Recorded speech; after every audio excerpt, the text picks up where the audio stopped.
Bismillah teman-teman, kita lanjut kembali di part yang keempat ini. Saya akan melanjutkan pembahasan tentang perangkat-perangkat yang digunakan dalam jaringan komputer. Yang ketiga, kabel jaringan. Ya, jadi kabel ini adalah media yang digunakan untuk menghubungkan komputer yang satu dengan komputer yang lainnya dalam satu jaringan. Jadi ada banyak sekali jenis kabel yang digunakan ya, itu sesuai dengan peruntukan. Yang pertama, kabel koaksial. Ini adalah kabel yang kita gunakan untuk TV, Ethernet, ya, Ethernet dan pin Ethernet. Ya, kabel jenis ini memiliki kecepatan transfer sampai 500 Mbps dan mampu menjangkau jarak 500 meter bahkan lebih.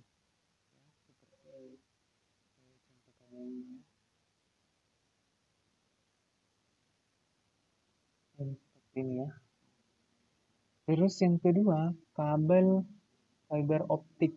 Ya, kabel fiber optik ini adalah kabel yang digunakan untuk transfer data. Ini memiliki kelebihan karena dia cepat ya, dan jangkauannya juga lebih luas. Memiliki dua tipe, ada tipe single mode, ada multi mode. Yang ketiga, Twister Pair. Ini umum digunakan untuk jaringan LAN ya. Dibagi ada dua, ada shielded pair, ada unshielded twisted pair atau transfer datanya. Pada penggunaan kabel ini sampai 10 Mbps dan menggunakan konektor yang biasa disebut RJ45 atau RJ11. Ini yang tadi kita koneksikan dengan LAN card ya, RJ45. Kalau yang ini tadi kabel fiber optik. Yang keempat ada hub and switch. Jadi ini perangkat ini digunakan untuk menghubungkan beberapa komputer ya. Jika misalnya di area itu ada, misalnya di lantai satu ada beberapa komputer, kita bisa menggunakan hub ini untuk menghemat kabel ya. Tinggal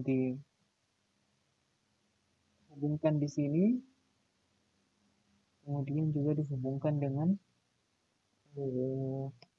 komputer kita ya. Jadi satu hub ini bisa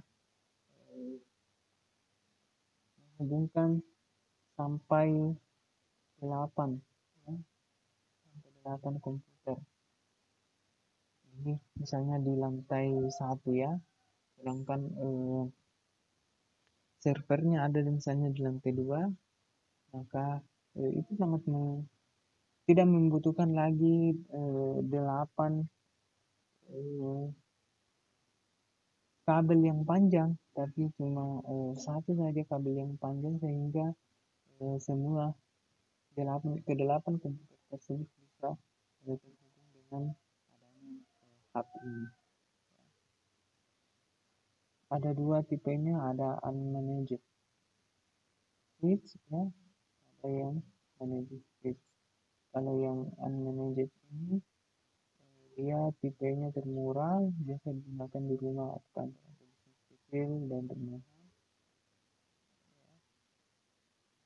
Fungsinya mengelola lalu lintas data antar periferal satu dengan periferal yang lainnya. Sedangkan managed switch ini lebih mahal karena perangkat ini memungkinkan pengguna untuk melakukan konfigurasi pada switch. Jadi bisa mengatur segmentasi pada jaringan dan dan sebagainya. Ada juga bridge, ya, bridge sebagai jembatan. Jadi piranti yang berfungsi meneruskan lalu lintas antar segmen jaringan berdasarkan informasi pada lapisan data link. Bridge ini biasa bisa membagi satu buah jaringan yang besar ke dalam beberapa jaringan kecil.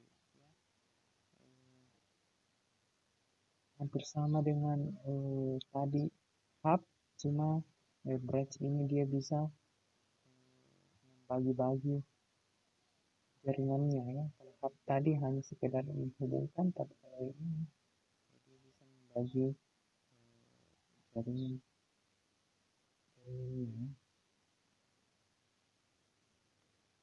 Terus yang ke-6 ada router.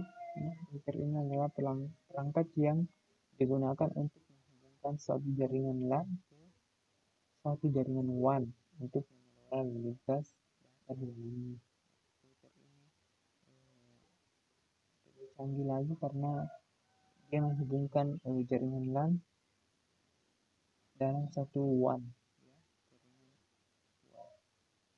Router ini juga dapat menentukan jalur terbaik untuk komunikasi data. Perangkat ini memiliki tabel routing untuk melakukan pencatatan terhadap semua alamat yang berada pada jaringan yang diketahui dan jalur yang mungkin dilalui serta waktu tempuhnya. Jadi router ini tanpa tabel lagi, ya. Ada juga repeater. Repeater ini adalah perangkat yang berfungsi untuk meregenerasi atau memperkuat sinyal-sinyal yang masuk. Jadi ini memperkuat sinyal supaya jaringan bisa terkoneksi dengan baik. Kelemahannya tidak bisa melakukan filter kredit jaringan sehingga semua data yang masuk akan disebar ke segmen-segmen LAN tanpa melakukan perhitungan apakah data tersebut dibutuhkan atau tidak. Terus yang ke-8 modem. Modem bentuknya seperti ini, sebuah perangkat yang berfungsi untuk penghubung dari sebuah perangkat komputer menuju jaringan layanan internet. Misalnya kita ingin terhubung dengan internet dalam satu jaringan, nah modem ini harus ada.